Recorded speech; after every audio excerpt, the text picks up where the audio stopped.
त्यात नोंदी मान्य कराव्यात. कोळी नोंद ही चुकीची नोंद ठरवू नये.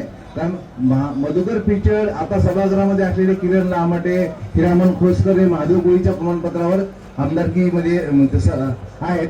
त्यांच्या नोंदी कोळी आहेत ते महादेव कोळी, आणि आमच्या नोंदी कोळी आहेत असताना आम्ही महादेव कोळी का नाहीये? नाही नाही, पूर्ण महाराष्ट्रातला विषय आहे सर, पूर्ण महाराष्ट्रातला विषय आहे. काही जिल्ह्यामध्ये महादेव कोळी म्हणून व्हॅलिडिटी होते, काही जिल्ह्यामध्ये व्हॅलिडिटी होत नाही, हा विषय बरोबर आहे. त्याच्यामुळे आम्ही जो आमच्याकडे खेळ केला होता या विषयाचा, त्याच्यामध्ये सर्टिफिकेट काढायचं आणि हायकोर्टात जायचं आणि त्याची व्हॅलिडिटी करायची आणि तो केसला मराठाला लागू करायचा हे आमचा प्लॅन होता. लक्षात आलं? तो केसला मराठा लागू झाला पाहिजे आणि हा विषय तिथे संपला पाहिजे, त्याच्याकरता आम्ही सर्टिफिकेट इश्यू केली होती. हा विषय आमचा वर्षापूर्वीचा.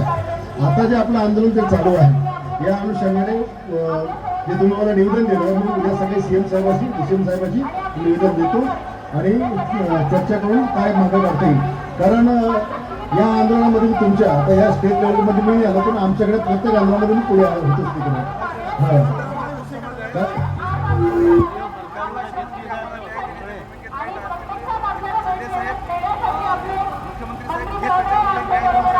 आपण चिल्लर लोकांशी बोलतच नाही.